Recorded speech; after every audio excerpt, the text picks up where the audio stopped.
Hello guys, मी Swati and welcome back to our channel s to travel. बाप्पाचं आगमन लवकरच होणार आहे आणि आपल्या सगळ्यांना माहिती आहे की बाप्पाला मोदक खूप आवडतात.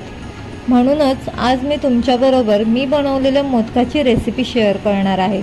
तर मग चला व्हिडिओ स्टार्ट करूया.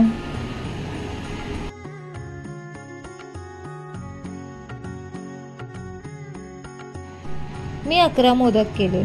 त्यानुसार मी साहित्यही घेतले. त्यासाठी अर्धी वाटी ओल्या खोबऱ्याचा किस, पाऊण वाटी गूळ, ड्रायफ्रूट्स कापून घेतलेले, साजूक तूप आणि 2 वेलची.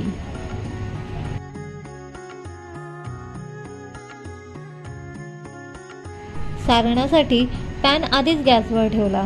त्यामध्ये मी 1 मोठा चमचा साजूक तूप घातलं.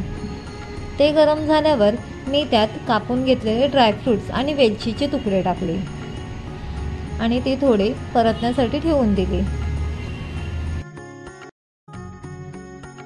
ड्रायफ्रूट थोडे लालसर होईपर्यंत भाजल्यावर त्यात मी खोबरं आणि गूळ घातलं.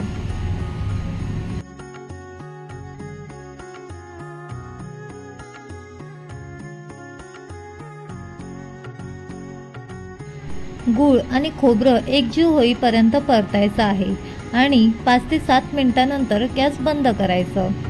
जास्त परतलं तर ते चिक्कीसारखं टेक्स्चर तयार होतं.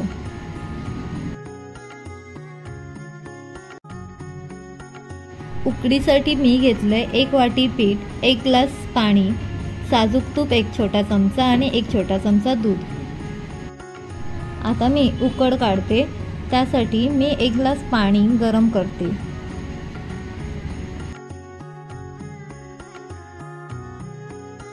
त्यामध्ये मी तूप आणि दूध आणि किंचितचं मीठ टाकते.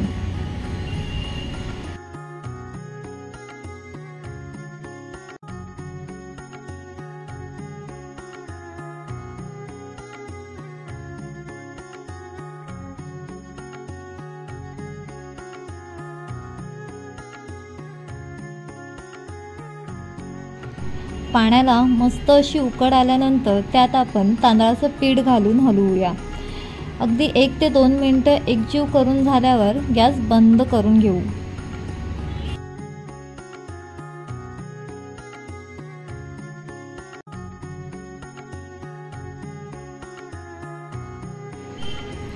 गरम असतानाच ते ताटात घेऊन थोडंसं तूप किंवा पाणी लावून आपल्या हाताला मळून घ्यायचं आहे, नाहीतर त्याच्या गुठळ्या तयार होतात. आणि आपल्याला जर वाटलंच की त्यात गुठळ्या झालेत तर थोडंसं पाणी शिंपडून ते मळायचं आहे.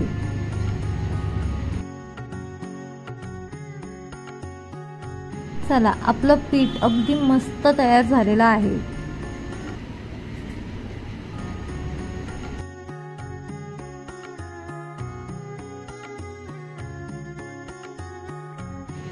पारीसाठी मी गोळा घेतलेला आहे आणि ते बनवण्यासाठी मी तुपाचा वापर करते.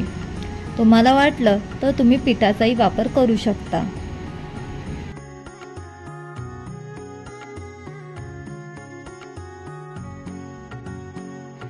माझी पारी बनवून झाल्यावर मी त्यामध्ये सारण घातलं. सारण घातल्यावर मी पाकळ्या बनवायला सुरुवात केली. जेवढ्या जवळ तुम्ही पाकळ्या बनवाल तेवढाच तो मोदक खूप भारी वाटतो.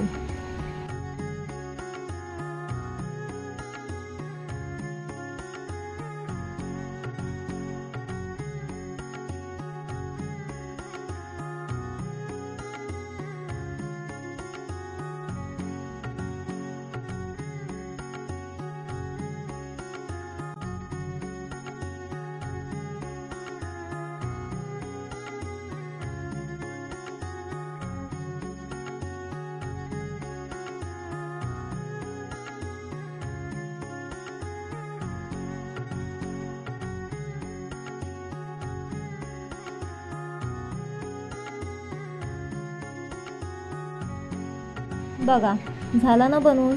अगदी सोपं आहे. असंच मी बाकीचेही मोदक तयार करून घेते.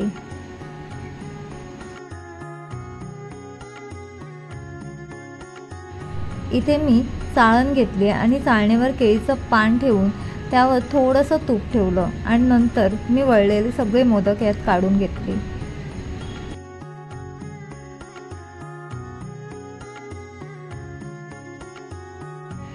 केसरशिवाय मोदक सुंदर कसे दिसणार, म्हणून मोदकांवर केसर घातली.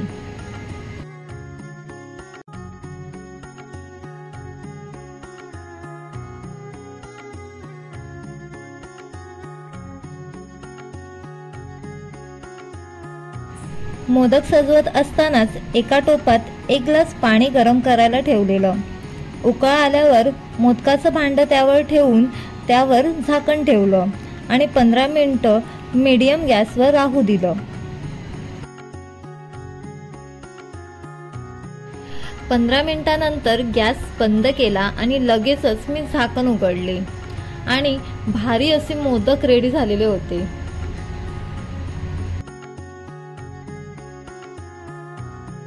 चला तर मग बाप्पाच्या आगमनाची तयारी करूया आणि मी जसे मोदक बनवले तसे तुम्हीही बनवा आणि माझा व्हिडिओ कसा वाटला हे कमेंटमध्ये नक्की सांगा आणि माझ्या चॅनलला लाईक करा, शेअर करा आणि सबस्क्राईब करा.